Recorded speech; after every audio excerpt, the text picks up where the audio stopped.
100% कांदा निर्यात बंदीसाठी ठेंगोडा येथून निघालेला रथ आज सटाणा शहरात पोहोचला। छत्रपती शिवाजी महाराजांच्या पुतळ्याला हार घालून विरोधी पक्षातील पदाधिकारी यांनी रथयात्रा व शेतकरी संघटना पदाधिकारी केशव सूर्यवंशी, किरण मोरे, शैलेश आबा कापडनीस, भास्कर बागुल, देविदास अहिरे यांचे स्वागत करून त्यांना शुभेच्छा दिल्या। यावेळी माजी आमदार संजय चव्हाण, लालचंद सोनवणे, शिवसेना जिल्हा संघटक महेंद्र खैरनार, काँग्रेस जिल्हाध्यक्ष शरद शेवाळे, माजी शिवसेना शहर प्रमुख आदी पदाधिकारी उपस्थित होते। रथयात्रा बाजार समिती गेट समोर शेतकरी संघटना पदाधिकारी यांनी आपले मनोगत व्यक्त केले आहे व निर्यात बंदी उठवण्याची मागणी केली आहे। प्रबंधभूमी महाराष्ट्र न्यूजसाठी नीलकंठ भालेराव, सटाणा। हा आसमानी आणि सुलतानी संकट हा सगळ्यात महत्त्वाचा मॅटर। आता पहिल्यापासून जर आपण सुरुवात केली, हे रोप लागवडीसाठी शेती नांगरणे, बियाणे, रोप मजूर। आता शेती नांगरणी झाल्यानंतर जर का पाऊस पडला तर पुन्हा शेती नांगरणीसाठी 8,000 रुपये पुन्हा द्यावं लागतं। नांगरणी झाल्यानंतर जर समजा बियाणे टाकले, रोप टाकले आणि जर का परत अवकाळी पाऊस झाला तर रोप खराब होता, परत पावसा सुरुवात करायची। ड पूर्ण हा खर्च परत येतो, म्हणजे इथं हा खर्च डबल झाला। त्याच्यानंतर एवढे संकट पार करून जेव्हा आपण इथं येतो, म्हणजे कांदा लागवडीसाठी आल्यानंतर आपण शेत जर तयार केलं, शेणखतही टाकलं गेलं, त्याच्यानंतर रासायनिक खतं, वाफे तयार झाले आणि जर अवकाळी पाऊस झाला तर पुन्हा शेत तयार करावं लागतं। पुन्हा शेणखतही कदाचित वाहून जातं एखाद वेळेस आणि वाफे तयार करणे, पुन्हा वाफे बांधावं लागतात।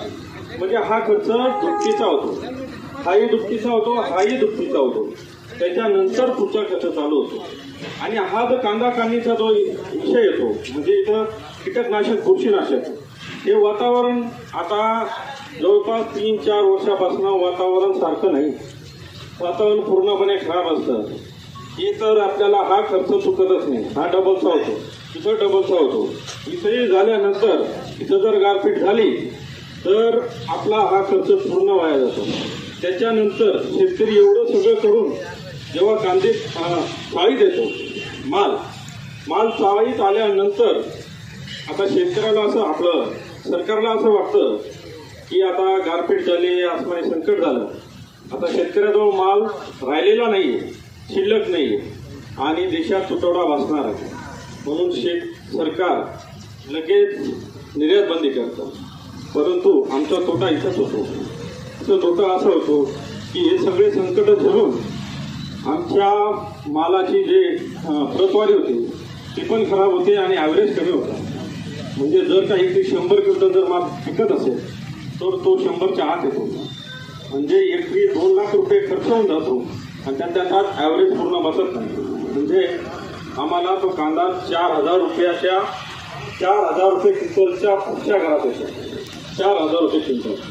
पण सरकार 1200-1500च्या घरात आम्हाला अटकून ठेवतं, कारण त्यांना असं वाटतं की जे ग्राहक आहे त्यांना फुकटात माल गेला पाहिजे आणि तो फुकटात जाण्यासाठी आमचा विचार केला जात नाही। यांना ॲव्हरेज किती बसले, 50 क्विंटल बसले, 100 क्विंटल बसले, हा आपलं सरकार अजिबात कुठलाही विचार करत नाही आणि त्यामुळे कांदा शेती ही तोट्यात चाललेली आहे। हे आपल्या मार्फत, त्या कांदा रसामार्फत आम्हाला सूचित करायचं आहे। त्याच्यानंतर कांदा रसाचे उद्देश बाजूला आपण नाफेडचे, म्हणजे शेतकऱ्यांवर जे अन्याय होता, बाजूला तो आपण आलेख मांडलेला आहे इतर रसामार्फत। त्याच्यानंतर मागच्या बाजूला आपल्या मागण्या आहेत, त्या मागण्या मांडलेल्या आहेत।